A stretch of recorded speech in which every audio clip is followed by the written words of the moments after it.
जय हिंद दोस्तों, मैं सागर शुक्ला स्वागत करता हूं आपका आपके अपने YouTube channel Shukla education hub पर। आज बात करते हैं मानव रोग ह्यूमन डिसीज़। इसकी ये मेरी दूसरी वीडियो है। पहली वीडियो में हमने वायरस, जीवाणु, प्रोटोजोआ तथा फंगस से होने वाले रोगों की ट्रिक बताई थी। उम्मीद है कि आपको वीडियो समझ में आई होगी तथा उससे होने वाले रोग आपको याद हो गए होंगे। आज देखते हैं कि वायरस, जीवाणु या प्रोटोजोआ से होने वाले रोग तथा उससे प्रभावित क्या होता है तथा उसका टेस्ट क्या होता है तथा भारत द्वारा उसकी निर्मित दवाइयाँ क्या है तथा उसके टीके की खोज किसने की थी, किस वैज्ञानिक ने की थी। तो आज इसी विषय पर देखते हैं। पहला है हैजा। पहली बीमारी हैजा, यह विब्रियो कैलोरी जीवाणु से होती है। यह विब्रियो कैलोरी जीवाणु से होती है।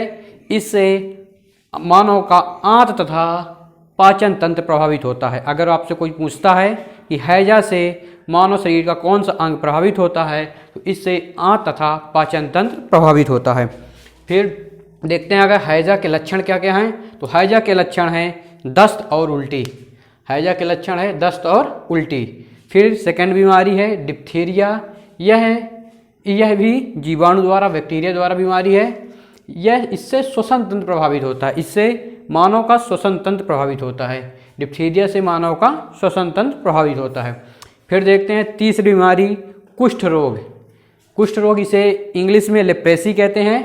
तो यह किस वायरस, किस जीवाणु से होती है? लेप्री जीवाणु से होती है। अगर आपसे कोई पूछता है कि कुष्ठ रोग किस जीवाणु से होता है, तो यह लेप्री जीवाणु से होता है। इसे मोस्ट इंपॉर्टेंट क्वेश्चन है कि कुष्ठ रोग को किस नाम से जानते हैं? तो कुष्ठ रोग को हैंसन रोग के भी नाम से जाना जाता है। यदि आपसे पूछता है हैंसन रोग के नाम से किसे जाना जाता है, तो हैंसन रोग के नाम से कुष्ठ रोग को जाना जाता है और कुष्ठ रोग को हैंसन रोग के नाम से जाना जाता है। जो कई बार एग्जामों को क्वेश्चन रहा है कि हैंसन रोग किस रोग को कहते हैं, तो हैंसन रोग कुष्ठ रोग को कहते हैं। फिर कुष्ठ रोग से प्रभावित अंग क्या क्या है मानव शरीर का? तंत्रिका तंत्र और स्किन। कुष्ठ रोग से मानव का तंत्रिका तंत्र तथा स्किन प्रभावित होता है। फिर देखते हैं चौथा है टिटेनस। टिटनस, यह जीवाणु द्वारा जनित रोग है। टिटेनस यह क्लास्ट्रीडियम टिटेनी से होता है। क्लास्ट्रीडियम टिटेनी नामक जीवाणु से होता है। इससे मानव शरीर में का कौन सा प्रभावित होता है? इससे मानव शरीर का जबड़ा, इससे प्रभावित होता है मानव शरीर का जबड़ा बंद हो जाता है तथा शरीर में ऐंठन आ जाती है, जकड़ापन हो जाता है। फिर यह किससे होता है? यह जंग लगे लोहे का अगर लग जाता है शरीर में, तो इससे टिटेनस होता है। जंग लगे लोहे के लगने से टिटेनस होता है। फिर इसे मोस्ट इंपॉर्टेंट क्वेश्चन भी है कि धनुष्टंकार रोग किसे कहते हैं? तो धनुष्टंकार रोग टिटेनस को कहते हैं। धनुष्टंकार रोग किसे कहते हैं? धनुष्टंकार रोग टिटेनस को कहते हैं। फिर पांचवा है रेबीज। पांचवा रोग है रेबीज। यह रेहब्डो वायरस से होता है। कई बार एग्जामों को क्वेश्चन रहा है कि रेबीज किस वायरस से होता है, तो रेबीज रेहब्डो वायरस से होता है। यह कुत्ते तथा बिल्ली के काटने से होता है। रेबीज रोग कुत्ते तथा बिल्ली के काटने से होता है। अगर किसी व्यक्ति को रेबीज रोग है तो उसे पानी से डर लगता है। रेबीज रोग वाले व्यक्ति को पानी से डर लगता है। अतः पानी से डर लगता है, इसलिए उसे हाइड्रोफोबिया भी कहते हैं। तो पानी से डर लगना हाइड्रोफोबिया। इसके रेबीज के टीके की खोज लुई पास्चर ने की थी। कई बार एग्जाम में क्वेश्चन रहा है कि रेबीज के टीके की खोज किसने की है, तो रेबीज के टीके की खोज लुई पास्चर ने की है। फिर छठवां है टीबी। टीबी को कई नाम से जाना जाता है। टीबी, क्षय रोग, तपेदिक राक्षमा, यह टीबी के पर्यायवाची बोल सकते हैं। टीबी को कई नामों से जाना जाता है, क्षय रोग, तपेदिक राक्षमा। टीबी के जीवाणु की खोज किसने की है? तो टीबी के जीवाणु की खोज रॉबर्ट कोच ने की है। टीबी के जीवाणु की खोज रॉबर्ट कोच ने की है। अगर आपसे पूछता है टीबी दिवस कब मनाया जाता है, तो टीबी दिवस 24 मार्च को मनाया जाता है। टीबी दिवस 24 मार्च को मनाया जाता है। 2021 में टीबी की थीम क्या थी? तो 2021 में टीबी की थीम थी क्लॉक इज टिकिंग। 2021 में टीबी की थीम क्या थी? टीबी दिवस की क्लॉक इज टिकिंग। इसका मतलब होता है कि हमें तत्काल ही टीबी को नष्ट करना है। टीबी को हमें तत्काल ही नष्ट करना है। फिर अगर बात करते हैं टीबी हारेगा देश जीतेगा का भारत सरकार द्वारा लक्ष्य कब तक रखा गया है? टीबी हारेगा देश जीतेगा भारत सरकार का लक्ष्य 2025 तक है। मतलब भारत सरकार ने यह लक्ष्य रखा है कि 2025 तक हम टीबी मुक्त हो जाएंगे, मतलब अपना देश इंडिया टीबी मुक्त हो जाएगा। फिर अगर बात करते हैं टीबी के टीका, टीबी में कौन सा टीका लगता है टीबी रोग में?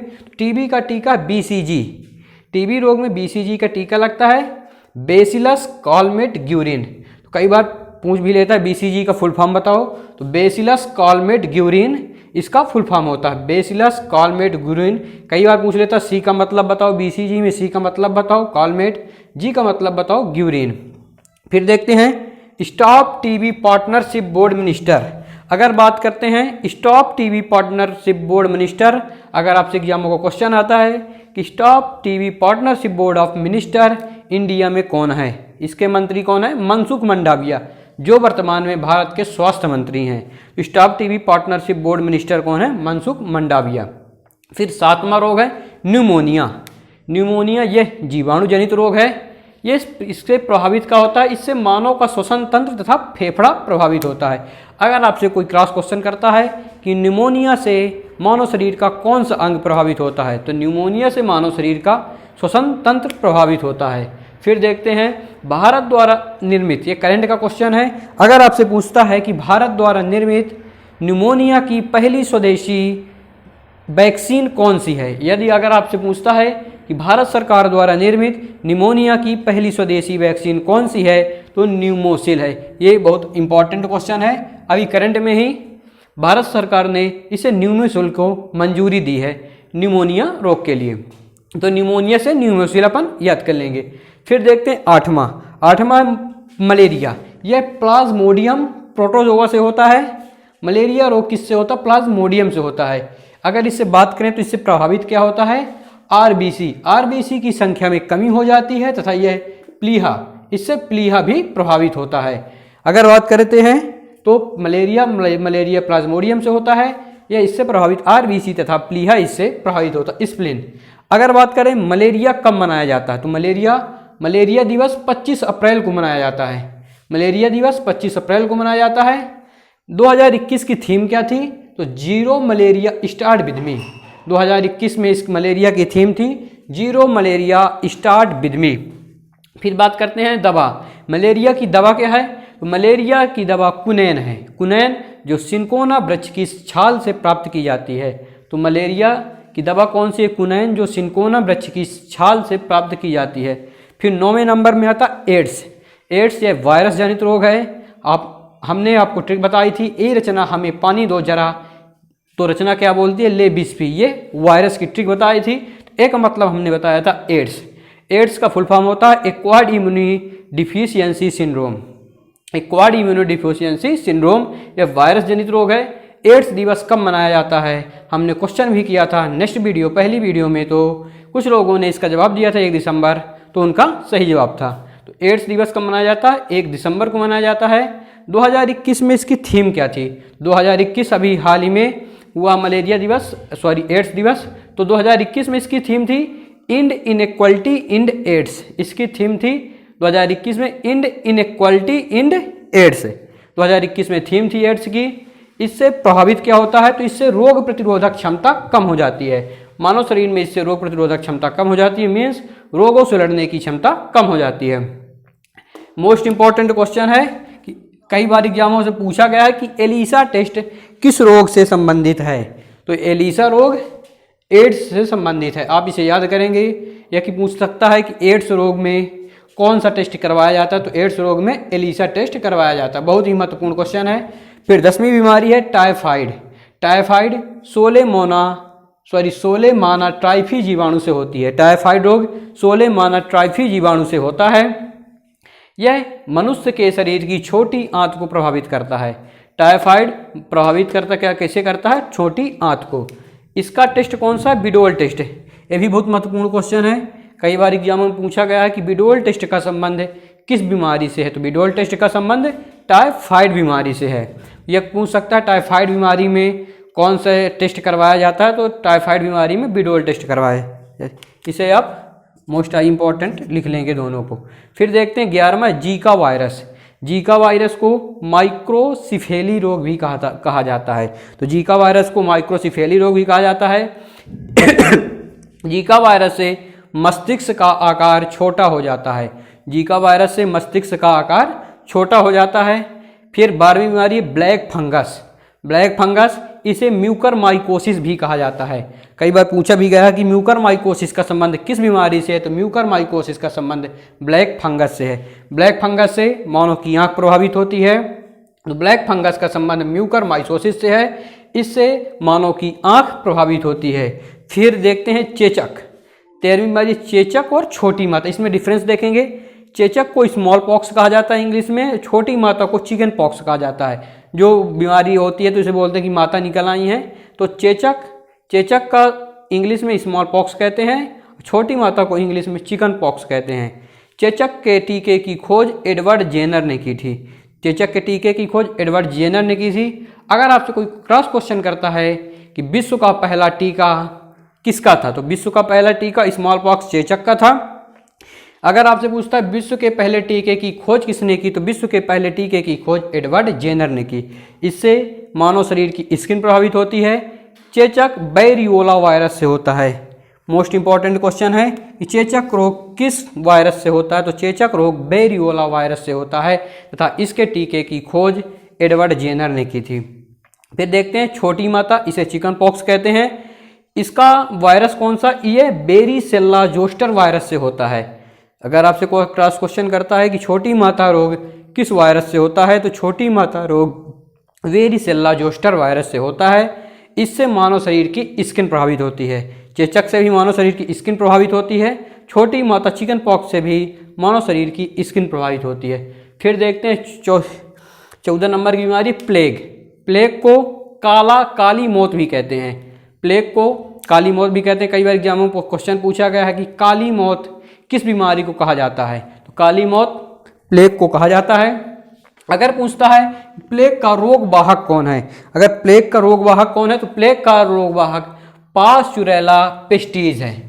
प्लेग का रोग वाहक है पास्चुरेला पेस्टिज। इसका रोग कारक प्लेग को काली मौत बीमारी कहते हैं।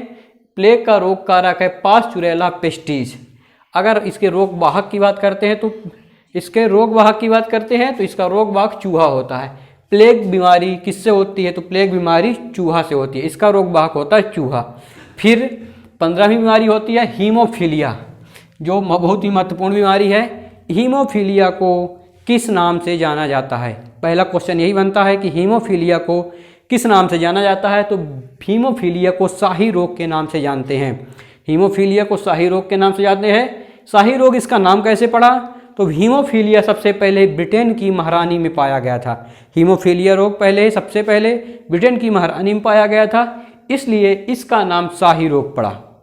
तो आपको पता होगा कि इसका नाम शाही रोग कैसे पड़ा, तो सबसे पहले हीमोफीलिया नामक बीमारी ब्रिटेन की महारानी को पाया गया था, इसलिए इसे शाही रोग कहते हैं। हीमोफीलिया में रक्त का थक्का मीन्स ब्लड कोटिंग नहीं होती है। हीमोफीलिया में रक्त का थक्का नहीं जमता है, ब्लड कोटिंग नहीं होती है। फिर देखते हैं हीमोफीलिया का रोग वाहक कौन होता है, तो हीमोफीलिया का रोग वाहक स्त्री होती है तब प्रभावित इससे कौन होता है, प्रभावित इससे पुरुष होता है। कई बार एग्जाम में पूछा गया है कि रोग वाहक कौन है, हीमोफीलिया का स्त्री है और प्रभावित इससे कौन होता है, पुरुष होता है।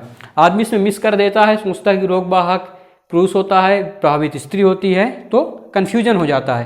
तो इससे कन्फ्यूजन हटाना है। रोग वाहक कौन, रोग वाहक स्त्री होती है तब प्रभावित इससे कौन होता है, पुरुष होता है। फिर देखते हैं वर्णांधता। इसमें वर्णांधता में बीमारी में क्या होता है, रंग विभेद की क्षमता कम हो जाती है। वर्णांधता में रंग विभेद की क्षमता कम हो जाती है। हीमोफीलिया और वर्णांधता कैसे रोग हैं, तो हीमोफीलिया प्लस वर्णांधता अनुवांशिकी रोग हैं। यहाँ लाइटिंग के कारण न दिख रहा होगा, तो हीमोफीलिया प्लस वर्णांधता ये दोनों अनुवांशिकी जेनेटिक रोग हैं। हीमोफीलिया प्लस वर्णांधता दोनों अनुवांशिकी रोग हैं। फिर देखते हैं कैंसर की दवा में कैंसर में कोबाल्ट-60 का यूज़ किया जाता है। कोबाल्ट-60 का कई बार एग्जामों को क्वेश्चन रहा है कि कोबाल्ट-60 का यूज किस बीमारी में करते हैं, कैंसर दे देगा, हीमोफीलिया दे देगा, ऐसे 2-4 ऑप्शन दे देगा। तो आपको पता रहना चाहिए कि कैंसर रोग में कोबाल्ट-60 का यूज किया जाता है। इसके कैंसर के अध्ययन को क्या कहते हैं, तो कैंसर के अध्ययन को ऑन्कोलॉजी कहते हैं। ये भी बहुत महत्वपूर्ण क्वेश्चन है कि कैंसर के अध्ययन को क्या कहा जाता है। कैंसर के अध्ययन को ऑन्कोलॉजी कहा जाता है। इसकी थीम थीम 2019 से 2021 तक थीम वही रहेगी। तो 2019 से 2021 की थीम क्या है? 2019 में भी थीम यही थी, 2020 में भी थीम यही थी, 2021 में भी थीम यही रहेगी। तो मैं हूँ मैं रहूँगा, थीम क्या है कैंसर की? मैं हूँ मैं रहूँगा। I am and I will, मैं हूँ और मैं रहूँगा, I am and I will. फिर देखते हैं पोलियो। पोलियो क्या है कि पोलियो की खोज साल्क और पोलियो के टीके की खोज किसने की थी? साल्क और सोविन नाम के दो वैज्ञानिकों ने पोलियो की खोज की थी, पोलियो के टीके की खोज की थी। पोलियो मुक्त 2014 WHO द्वारा भारत को पोलियो मुक्त कब घोषित किया गया है? तो WHO द्वारा भारत को पोलियो मुक्त 2014 में घोषित किया गया है। आप इस सन याद रखेंगे, कई बार एग्जामों में पूछ लेता है कि WHO द्वारा भारत को पोलियो मुक्त कब घोषित किया गया? तो WHO द्वारा भारत को पोलियो मुक्त 2014 में घोषित किया गया। फिर कुछ साइंस की शाखाएं हैं। शरीर के आंतरिक भाग का अध्ययन क्या कहलाता है? शरीर के आंतरिक भाग का अध्ययन एनाटॉमी कहलाता है। तथा लीवर का अध्ययन क्या कहलाता है? तो लीवर का अध्ययन हिपैटोलॉजी कहलाता है। ये शरीर कैंसर का अध्ययन भी पूछ लेता है, कैंसर का अध्ययन क्या कहलाता है? तो कैंसर का अध्ययन ऑन्कोलॉजी कहलाता है। शरीर के आंतरिक भाग का अध्ययन एनाटॉमी कहलाता है तथा लीवर का अध्ययन हिपैटोलॉजी कहलाता है। कई बार पूछ लेता है कि डीपीटी का फुल फॉर्म बताओ। डीपीटी में पूछ लेगा डी का फुल फॉर्म बताओ, या कि पी का फुल फॉर्म बताओ, या कि टी का। आज सबसे ज़्यादा आदमियों को टी में कन्फ्यूजन होता है कि टी से टाइफाइड होगा या टिटेनस होगा। तो डी से होता है डिप्थीरिया, पी से होता है पर्टुटिस मीन्स काली खांसी, कुकुर खांसी भी से बोलते हैं पर्टुटिस, तथा टी से होता है टिटनेस रोग, डिप्थीरिया रोग तथा पर्टुटिस मीन्स काली खांसी में डीपीटी का टीका लगाया जाता है। तो डीपीटी का मीन्स डिप्थीरिया, पर्टुटिस तथा टिटेनस। इसे आप याद कर लेंगे कि टी में क्या है? टिटनेस है। फिर देखते हैं blue baby syndrome. Blue baby syndrome का संबंध किससे है? तो ब्लू बेबी सिंड्रोम का संबंध नाइट्रेट NO3⁴। तो ब्लू बेबी सिंड्रोम का संबंध किससे है? नाइट्रेट से है। हेनले कूप संरचना मानव शरीर के किस अंग की होती है? कई बार एग्जामों का क्वेश्चन रहा है कि हेनले रूप संरचना मानव शरीर के किस अंग की होती है? तो हेनले रूप संरचना मानव शरीर के किडनी की होती है। फिर बात करते हैं, नेक्स्ट क्वेश्चन है पैलाडे प्रैक्टिकल। पैलाडे प्रैक्टिकल किसे कहा जाता है? मानव शरीर के किस अंग को कहा जाता है? राइबोसोम।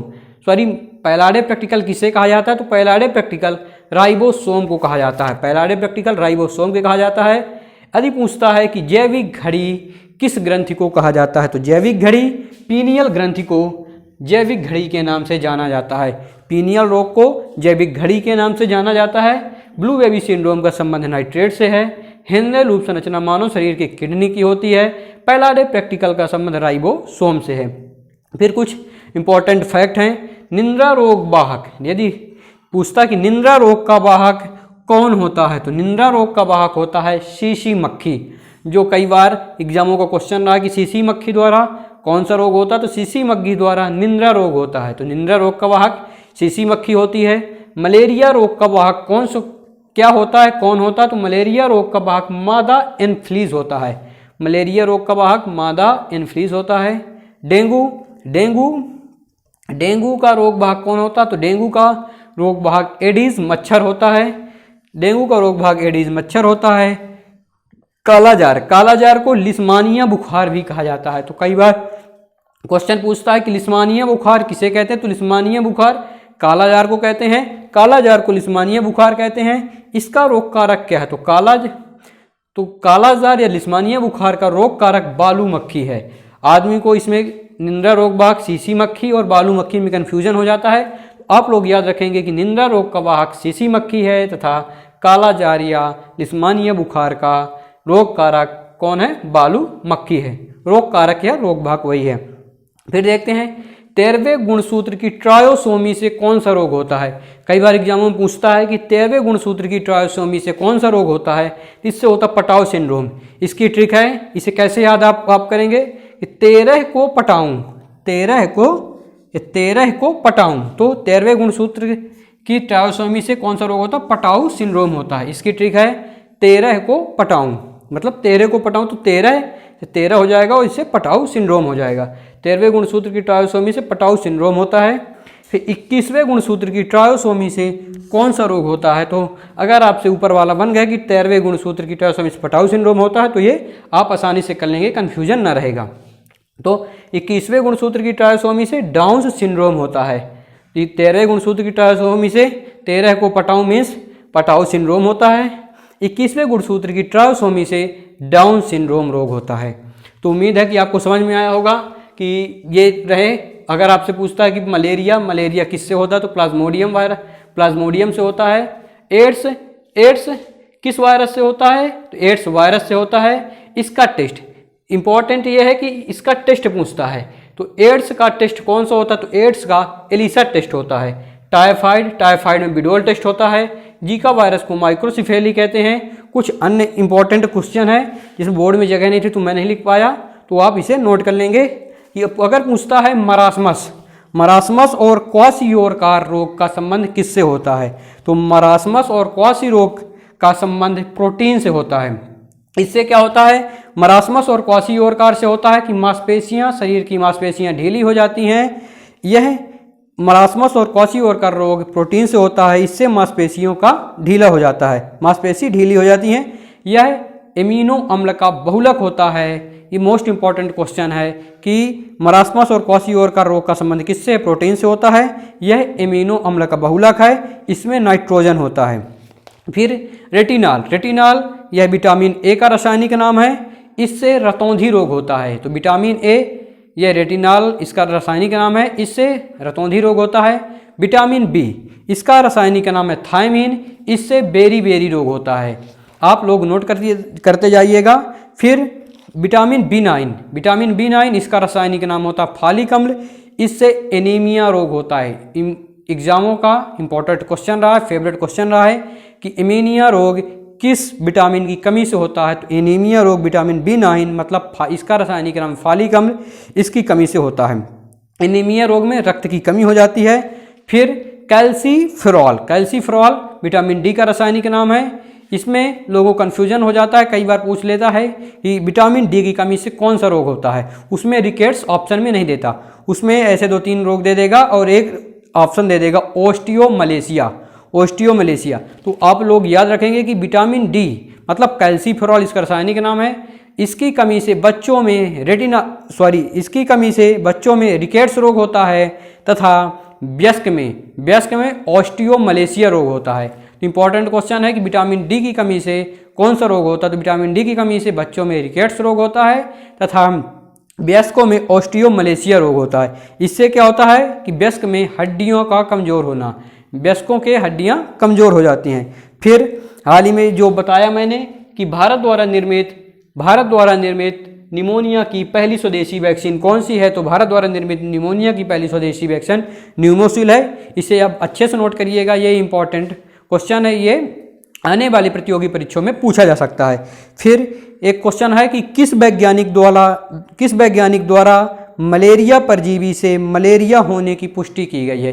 ये भी एग्जामों का क्वेश्चन रहा है, मैं फिर से रिपीट करता हूँ। किस वैज्ञानिक द्वारा मलेरिया परजीवी से मलेरिया होने की पुष्टि की गई है? तो कौन से वैज्ञानिक थे? रोनाल्ड रोस वैज्ञानिक थे। फिर अगर आपसे पूछता है कि जीवित कोशिका की खोज किसने की? ल्यूवेनहॉक ने की जीवित कोशिका की खोज वर्ष 2020 में। ये करंट का क्वेश्चन है कि वर्ष 2020 में कहाँ पर बोटुलिज्म मतलब फूड पॉइजनिंग बीमारी के द्वारा बड़ी संख्या में पक्षियों की मौत हुई है। तो क्या क्वेश्चन है कि वर्ष 2020 में कहाँ पर बोटुलिज्म मतलब फूड पॉइजनिंग के कारण अनेक पक्षियों की बड़ी संख्या में पक्षियों की मौत हुई है? तो ये सांभर झील में हुई है। सांभर झील में फूड पॉइजनिंग के कारण अनेक पक्षियों की मौत हुई है। इसे भी आप इंपॉर्टेंट क्वेश्चन लिख लीजिएगा, आने वाली प्रतियोगी परीक्षा में इंपॉर्टेंट क्वेश्चन रहेगा। फिर देखते हैं, एक मलेरिया की दवा थी आयुष 64 मलेरिया की दवा थी, लेकिन इसका उपयोग कोविड-19 में किया गया है। तो आपसे पूछ सकता है कि वह कौन सी दवा है जो मलेरिया की थी बट उसका उपयोग कोविड-19 में हुआ है? तो आयुष 64 दवा का उपयोग, आयुष 64 दवा मलेरिया की थी लेकिन इसका उपयोग कोविड-19 में किया गया है। फिर देखते हैं इबोला वायरस। इबोला एक रोग होता है, इबोला वायरस जनित रोग है। इससे बड़ी मात्रा में रक्त स्त्राव होता है। तो एग्जामों का क्वेश्चन हो सकता है कि इबोला कौन सा मतलब किससे होने वाला रोग है, वायरस, जीवाणु, प्रोटोजोआ, फंगस। तो इबोला वायरस जनित रोग है, इससे बड़ी मात्रा में रक्त का स्त्राव होता है।